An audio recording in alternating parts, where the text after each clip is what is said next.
Halo. Ya, Assalamualaikum warahmatullahi wabarakatuh. Waalaikumsalam warahmatullahi wabarakatuh. Ya, kami dari kelompok 4 akan memaparkan ruang kolaborasi perancangan dan pengembangan kurikulum untuk aspek perspektif ya. Sebelum memulai presentasi, perkenalkan terlebih dahulu dari kelompok kami. Ada saya sendiri, Amarsya Priyanto. Saya Ibunda Nasihah. Saya Devin Citriani. Saya Siti Wulandari. Langsung saja ya ke materi yang akan kami sampaikan, yaitu dari aspek perspektif. Jadi aspek perspektif sendiri itu merupakan cara pandang atau sudut pandang yang digunakan untuk memahami dan menginterpretasikan dunia di sekitar kita. Nah, sedangkan dari aspek perspektif ini ada 4 ya. Yang pertama ada memahami makna dan implikasi dari suatu konsep atau ide dari berbagai sudut pandang. Lalu yang kedua ada berempati dengan orang lain dan memahami sudut pandang mereka. Lalu yang ketiga ada mengembangkan pemikiran kritis dan kreatif. Lalu yang keempat ada memiliki rasa tanggung jawab dan etika. Untuk yang pertama ada memahami makna dan implikasi dari suatu konsep atau ide dari berbagai sudut pandang. Siswa yang memiliki kemampuan perspektif yang baik dapat menilai kekuatan dan kelemahan dari berbagai sudut pandang. Jadi dengan menilai kekuatan dan kelemahan dari berbagai sudut pandang itu, kita dapat lebih memahami bagaimana orang lain memandang suatu isu atau faktor-faktor yang mempengaruhi pemikiran mereka. Lalu ada yang kedua, menjelaskan konsep atau ide dari berbagai sudut pandang yang berbeda. Jadi untuk menjelaskan konsep atau ide dari berbagai sudut pandang itu, kita bisa memahami dari berbagai sudut pandang dengan teman-teman yang lain. Nah, sedangkan yang ketiga adalah mengidentifikasi asumsi dan bias yang mendasari berbagai sudut pandang. Jadi asumsi itu kan merupakan argumen dari seseorang. Nah, sedangkan bias itu kecenderungan untuk mempengaruhi asumsi tersebut. Selanjutnya yang kedua, berempati dengan orang lain dan memahami sudut pandang mereka. Dan siswa seperti apa sih yang memiliki kemampuan perspektif yang baik? Siswa yang memiliki perspektif yang baik yaitu yang pertama, memahami perasaan dan motivasi orang lain. Nah, apabila siswa memiliki perasaan dan dapat memotivasi orang lain, itu dapat dikatakan memiliki kemampuan perspektif yang baik. Kemudian yang kedua, melihat situasi dari sudut pandang orang lain. Yang ketiga, menghargai perbedaan pendapat dan keyakinan. Yang keempat, berkomunikasi secara efektif dengan orang lain dari berbagai latar belakang. Kemudian yang ketiga, memiliki rasa tanggung jawab dan etika. Siswa yang memiliki kemampuan perspektif yang baik itu dapat dikelompokkan ada 4. Yang pertama, memahami konsekuensi dari tindakan mereka sendiri.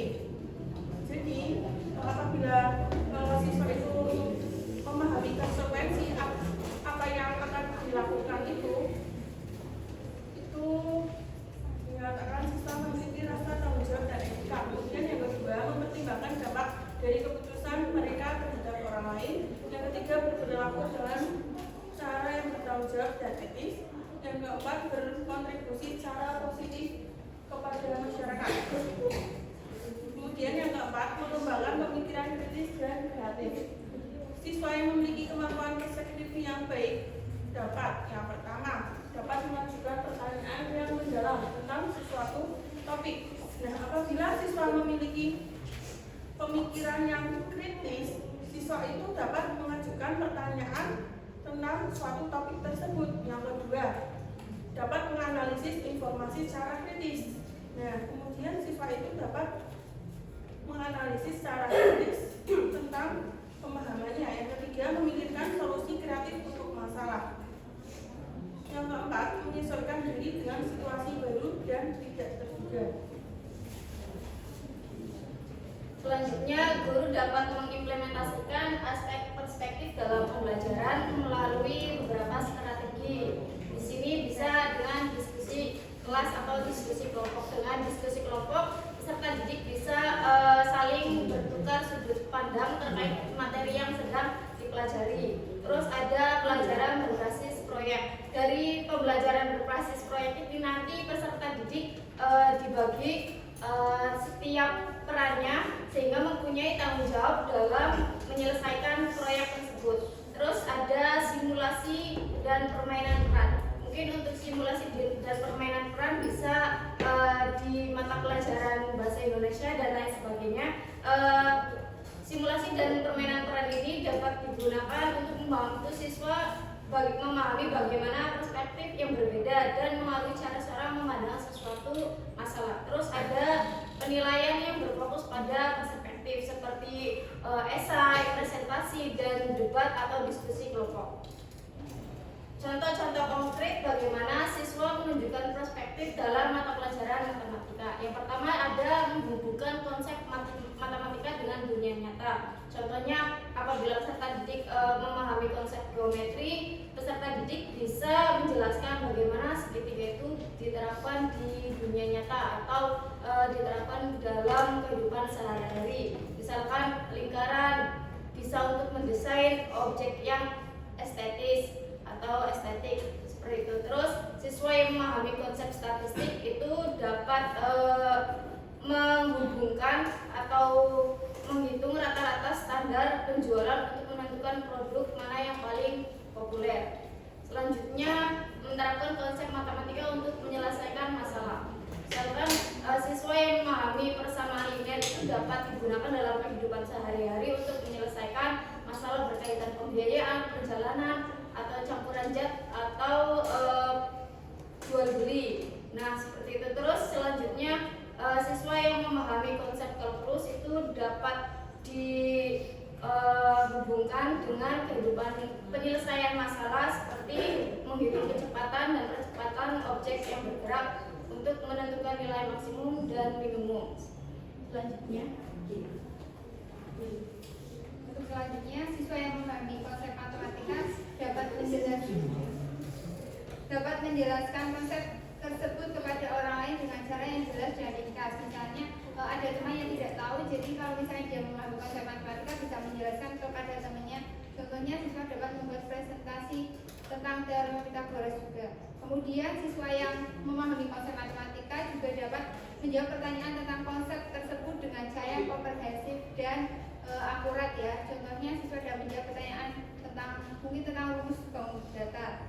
Selanjutnya siswa yang memahami konsep matematika dapat mengidentifikasi pola dan hubungan dalam data. Contohnya siswa dapat menganalisis grafik untuk mengidentifikasi tren. Lalu siswa juga dapat mengeluarkan model matematika untuk mewakili situasi dunia nyata. Contohnya siswa dapat membuat model matematika untuk memprediksi pertumbuhan populasi atau untuk mengoptimalkan rute pengiriman. Lalu siswa juga dapat bekerja sama dengan orang lain untuk menyelesaikan masalah yang kompleks. Di sini adalah siswa dapat bekerja sama dalam kelompok belajar, ya misalnya dalam kelompok diskusi untuk menyelesaikan suatu proyek matematika. Kemudian dengan bertukar pikir juga bisa memecahkan permasalahan yang sulit.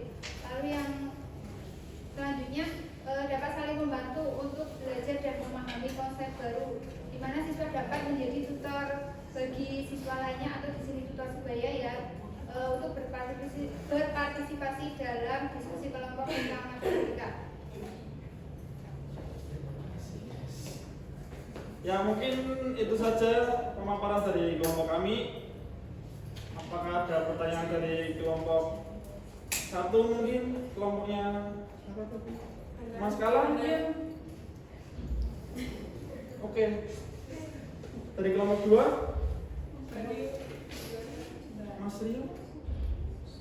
Bagus. Terima kasih. Untuk kelompok 3 Mas Agung? Cukup. Kelompok 5? Oke. Kelompok 6 mungkin?